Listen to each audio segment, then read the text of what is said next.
நண்பர்கள் அனைவருக்கும் வணக்கம்ங்க. இன்னைக்கு நாம வந்திருக்கக்கூடிய ஊர் திண்டிவனம்ல இருக்கிற நேதாஜி நகருங்க. சாணக்கியா ஸ்கூலுக்கு பேக் சைடுல தான் அந்த வீடு இருக்கு. இங்க தான் நான் இன்னைக்கு நம்ம பயணியர் பயோ டேங்க் 1200 லிட்டர் ஃபிக்ஸ் பண்ணி கொடுக்கலான்னு வந்திருக்கோங்க. டெய்லியும் 7 பேர் வரைக்கும் யூஸ் பண்றதுக்கு இந்த டேங்க் சைஸே போதுமானதுங்க. ஒரு பெரிய மரத்துக்கு கீழே தான் இப்போ நம்ம பயணியர் பயோ டேங்கை ஃபிக்ஸ் பண்ணி கொடுத்துட்டு இருக்கிறோம்.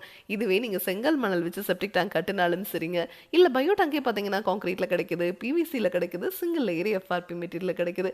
அந்த மாதிரி நீங்க எந்த மெட்டீரியல் டேங்கை சூஸ் பண்ணி நீங்க ஃபிக்ஸ் பண்ணாலும் சரி, இந்த மாதிரி பெரிய மரத்துக்கு கீழே ஃபிக்ஸ் பண்ணும்போது அதனோட வேர்கள் வந்து கண்டிப்பா அந்த டேங்கை துளையிட்டுருங்க. உள்ள இருக்கிற மனித கழிவுகள் வெளியே வரும்போது பக்கத்துல போர் தண்ணி இருந்துச்சுன்னா அதோட தான் கலக்கும். இல்ல இந்த இடத்துல பாருங்க சுத்தியுமே வயல்கள் இருக்குது, பக்கத்துலேயே கிணறு இருந்துச்சுன்னா அந்த தண்ணியோட தான் கலக்குங்க.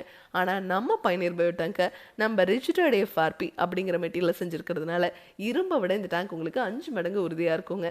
இந்த டேங்க் லீக்கேஜ் ஆகிறதோ துருப்பிடிக்கிறதோ இதுல இருந்து தண்ணீர் ஓவர்ஃப்ளோ வெளியே வரதோ இல்லை எவ்வளோ மழை பெஞ்சாலும் சரிங்க வெளியே இருக்கிற தண்ணி ஒரு ட்ராப் கூட இந்த டேங்குக்குள்ளே வராது. அதே மாதிரி இந்த மாதிரி வேர்கள் வந்து டச் ஆகும்போது அது ஆப்போசிட் டைரக்ஷன்லாம் திருப்பி விடுமோ வழிய இந்த டேங்குக்குள்ளே வேர்கள் இறங்காது. அதனால தான் நம்ம பயணியர் பயோ டேங்க் உங்களுக்கு டேங்குக்கும் 50 வருஷம் வாரண்டி கொடுத்துட்றோங்க. பாக்டீரியாவுக்குமே நம்ம பயணியர் பயோ டேங்க் மட்டும்தான் 50 வருஷம் வாரண்டி கொடுத்துட்றோம். இதை பற்றி உங்களுக்கு இன்னும் டீட்டெயிலாக தெரிஞ்சுக்கணும், இதனோட ஃபுல் வீடியோ உங்களுக்கு தேவைப்படுது, பாக்டீரியாவுக்கு நம்மளால எப்படி 50 வருஷம் வாரண்டி கொடுக்க முடியுது, இதையெல்லாம் நீங்கள் தெரிஞ்சுக்கணும் அப்படின்னா பயணியர் பயோ செப்டிக் டேங்க்ங்கிற யூடியூப் சேனலுக்கு போய் பாருங்கள். Thank you friends.